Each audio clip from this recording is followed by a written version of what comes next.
last night, our third consecutive week, where a former or current NXT champion answered the U.S. Open, Kevin Owens.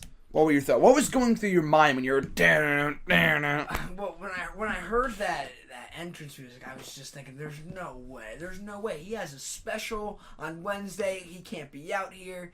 And then, as he came out, I was like, all right, well, this should be a good match. This is a match I'd really like to see at a WrestleMania one day, but let's do it. Next year. And then as they started to talk and get into the whole promotional interview, I thought, well, I'm glad that they're holding off on this. And I will say, as epic as the moment was, I'm going to be a little bit of a party pooper here. Go ahead. I thought that Owens left a huge impact. And it's not that he seemed nervous to me. He seemed like he was holding back. I don't know if that is what you picked up on, but I totally thought that he's so capable of being this great heel, but I feel like maybe he was, trying to respect John Cena a little bit, but I feel like he was just not being this totally monster heel that I knew he could be. Don't get me wrong, the powerbomb was amazing, dropping the U.S. title and then stepping on it was amazing. I'm talking about more on the microphone, the things he was saying. He didn't blow me away with what he was saying on the microphone. It wasn't timid. It didn't come across as timid. It just seemed like he was holding back from what he's truly capable of doing on the microphone. But I'm so excited for their match in Elimination Chamber, and I want you to comment on this. There's a possibility Cena could come to NXT Unstoppable and maybe cost Kevin Owens his NXT Championship. That's tomorrow, and you mentioned the promo itself, which I thought was great. The we will have a match someday, but it's going to be on my terms. Mm-hmm. 2 weeks at Elimination Chamber, apparently. I don't know if I got that feeling. I mean, now that you mentioned, I kind of do, or I kind of did. But that said, though, I feel like that was done purposely. Okay. Because you can get a lot of money feuds, a lot of money matches, a lot of money promos out of those two guys in the ring. Crap on John Cena all you want. Not you, but I mean, rhetorically speaking. Yeah, exactly. Everybody. The guy, when he's in there, and you mentioned this yourself. You forgot to mention this before, but you told me this yesterday. Mm-hmm. The promos that he's been cutting recently are some of the best promos I've heard him cut in a long time. It's amazing to me how, he comes out to these whole John Cena sucks choruses, which are done just to be cool, by the way. No one actually thinks he sucks. If we went to a show, I would do it too. I would do, exactly. It's hilarious. But he comes out to all these chants, even a couple boos sometimes. But by the end of his promo, when he yells, "You want some? Come get some," everyone in the house is cheering because they're so, not only are they excited for the U.S. Open, but it's just he speaks with such conviction on the microphone. It's hard to hate what he's saying, like especially now that he has this whole United States of America, this title is about opportunity kind of thing. I mean, how could you be mad about that? Him, winning the WWE Championship every month, you could be mad about that, but it's really hard to.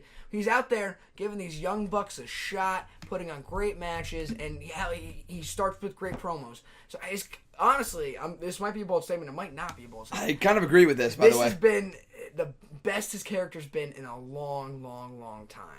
The most invested I've been in John Cena Definitely. Since I started watching 7 years ago. Probably for you as well, right? I'm trying to think of another... other than the Edge-Cena feud. The Edge-Cena feud. I was really hoping Cena would come out on top back then, but... What the fuck is wrong with you, John? Damn it! But, no, for me, the whole Cena sucks garbage happened when he beat my idol at WrestleMania 23. Shawn Michaels. After that, I wasn't a fan really anymore. But this has been really reinvigorating for his career, revitalizing his career.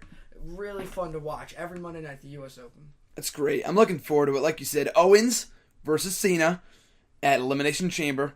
2 weeks. It's going to be a stellar match. I'm looking forward to it. Such a great debut for Kevin Owens. The guy comes out. He doesn't have a match. It's something out of the ordinary. I love how they do something different every week. We get a great match from two baby faces in Cena and Ambrose the night after WrestleMania. The next week or the next few weeks, we get him versus a heel in Kane, or a great match with Barrett, Stardust. We get great matches like that. And then we have him and Rusev, which is done in a way where Cena lost by disqualification, but Neville was protected in defeat, or in victory, I guess, whatever. He did not win the championship, but he was protected. Cena was protected. The introduction of Sami Zayn with the promo and Heath Slater coming out. I love it. Just the way they've been booking this has been so different. It's not just Cena buries people. I hate that bullshit that he's burying people with this U.S. Open. He is putting people over, and last night was the epitome of that. If I can quote Bully Ray, who probably quotes others when I say this, you don't. And he quoted you, by the way. He did quote Cheap me plug. on Twitter. @_John Sargent on Twitter. You don't have to go over to get over.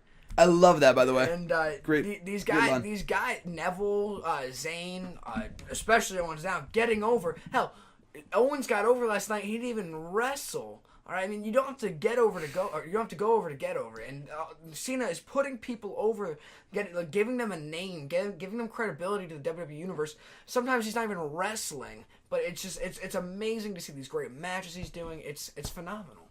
And I'm looking forward to that matchup. Like I said, Cena Owens, first time ever at the Elimination Chamber. Who would have thunk it? Nobody. I mean, I always thought at least Owens, who only debuted December 11th of 2014, I thought he'd be in NXT for a while. I mean, he's great down there. I mean, he could have been called up ASAP. Oh, yeah. But because there's like more opponents for him to face, you know, people are usually in NXT for a while before they get called up. But it's looking like this is it. I was going to ask you, do you feel like he is now main roster bound?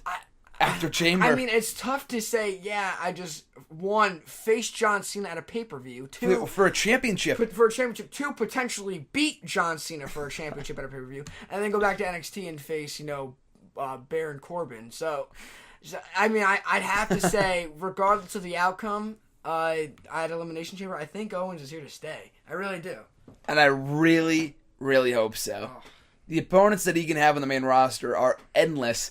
Screw John Cena at WrestleMania. Kevin Owens, Brock Lesnar, WrestleMania 32. I'm ready for it. # book it. That would be a physical contest. Oof. Triple threat with Samoa Joe, baby. Oh, stop it. Oh, Samoa Joe's coming in. Husky Joe's coming into WWE on the main roster. They'll give him a Mighty Mask gimmick. Trust me. They will. Yeah, what they were going to reserve for Neville is going to be given to Joe instead.